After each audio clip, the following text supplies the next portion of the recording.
Comment se faire 3000 € avec les matchs de Première Ligue de ce week-end? Bonjour à tous, bienvenue dans cette vidéo. C'est ce qu'on va essayer de faire avec la 4e journée de la Première Ligue ce week-end. On va pronostiquer ces différentes rencontres, aller se chercher un ticket. Restez bien jusqu'à la fin de la vidéo puisque ça pourrait vous intéresser. Si le ticket est validé, je partage une partie des gains avec l'une des personnes qui aura liké la vidéo, qui est abonnée à la chaîne YouTube évidemment, qui aura commenté mais surtout qui aura rejoint mon canal Telegram. Le lien est disponible en bio et en commentaire épinglé. Vous allez le rejoindre, c'est très simple, faites votre demande d'adhésion, c'est gratuit, j'accepte tout le monde. Partons pour le ticket. La Première Ligue de ce week-end n'est pas évidente à lire. On sort d'une trêve internationale, on se replonge dans les championnats tout doucement et on commence tout de suite avec un Manchester United à l'extérieur sur la pelouse du promu Southampton. Quand à 1,70 pour un Manchester bourbier ce match-là. Honnêtement, tous les scénarios sont possibles. Une surprise avec la première victoire des Saints en Première Ligue n'est pas à exclure. Samedi 13h30, pourquoi pas, la surprise du début de week-end.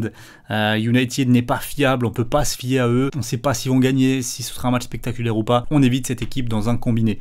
Manchester City affronte Brentford, ensuite à 16h. Et là, j'ai envie d'aller chercher quelque chose d'intéressant puisque je pense que en cette retour de trêve internationale, City va pas dérouler devant Brentford. Ils vont s'imposer, c'est un bulldozer, hein, City. Très bon, très fort depuis le début de la saison. Mais je pense pas avec un score énorme. Ils mettront pas 5-6 buts. J'ai repéré une cote, le moins de 4,5 buts pour City. Donc City peut marquer jusqu'à 4 buts dans la rencontre. On gagnera toujours. Et ça concerne que City. Hein. S'il y a 5 buts dans la rencontre, s'il y a 4-1 par exemple, le pronostic est gagnant. Cote à 1,13 pour Manchester City, marque moins de 4,5 buts. Premier match de mon combiné. Je vais prendre exactement le même pronostic pour Liverpool contre Nottingham Forest. C'est a priori deux matchs extrêmement simples. Je pense qu'il y a beaucoup de monde qui va combiner City et Liverpool. Mais on a quand même des opposants qui sont pas n'importe qui. Brentford et Nottingham, c'est pas les souffre-douleurs normalement de la Première Ligue.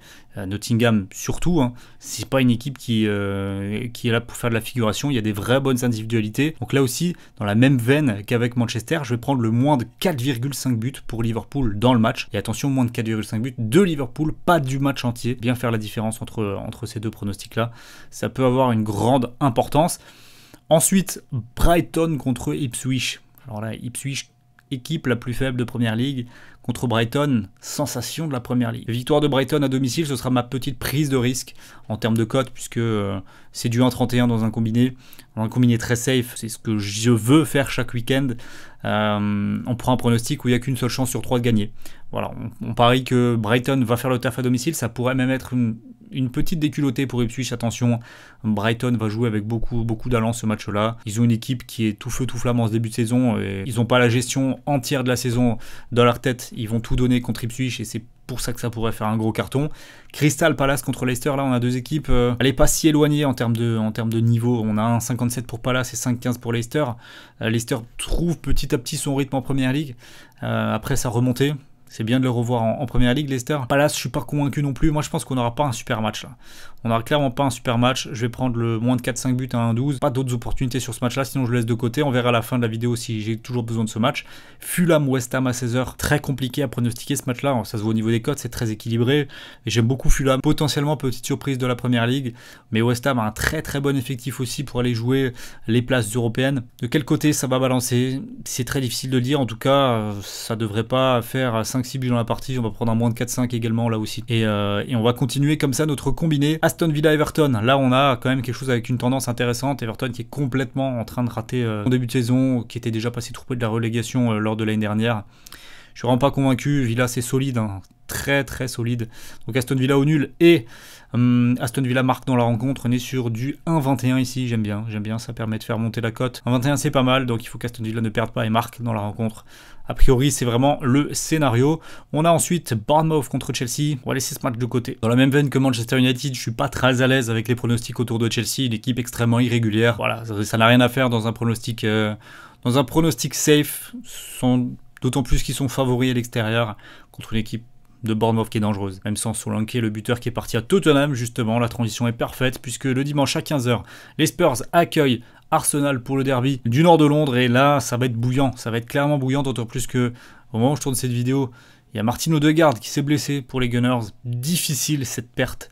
Mais même sans ça, je pense que Arsenal reste largement favori, devrait chercher quelque chose. Maintenant, est-ce que c'est une option assez safe? Je dois dire que L'absence d'Odegaard, elle me fait un petit peu peur. C'est vraiment quand même lui qui est très important dans l'équilibre de l'équipe.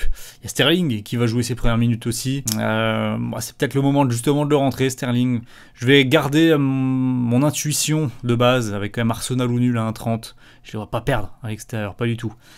Ça nous donne un très joli combiné pour l'instant. Est-ce que le dernier match, on aura besoin de le prendre ou pas? C'est Wolverhampton contre Newcastle. Ce match-là n'ira pas dans le combiné. Match extrêmement indécis, on le voit au niveau des cotes. 3,20 pour les loups, 2,02 Newcastle. Donc petite tendance Newcastle, mais je suis pas si sûr que ça. À mon avis, les loups ne perdent pas. Ce match-là. Donc, on récapitule le combiné. Manchester City marque moins de 5 buts. 1,13. Liverpool marque moins de 5 buts. 1,10. Brighton by Ipswich. 1,31. Moins de 4-5 buts dans le match entre Palace et Leicester. Moins de 4-5 buts dans le match entre Fulham et West Ham. Aston Villa ne perd pas et marque contre Everton 1,21. Et Arsenal ne perd pas à Tottenham 1,30. Le combiné 3,21. Si on met 1000 €, c'est ce que je vais faire, on gagne 3210 € plus le multiplicateur à 8%. On prend donc 3342 € à la gagne. Donc, allez, je vais donner 140 € les amis. Si jamais le ticket passe, parmi l'une des personnes qui aura liké cette vidéo, qui aura commenté et qui aura rejoint mon canal Telegram, vous savez ce qu'il vous reste à faire. Le ticket sera posté sur le canal Telegram évidemment. Allez, bon week-end à tous les amis. On espère que les pronos vont passer. En tout cas, si vous n'avez pas vu la vidéo sur la Ligue 1, allez la voir également. Elle est intéressante, il y a des beaux matchs. Il y a de quoi faire. Allez, bon week-end à tous, ciao ciao.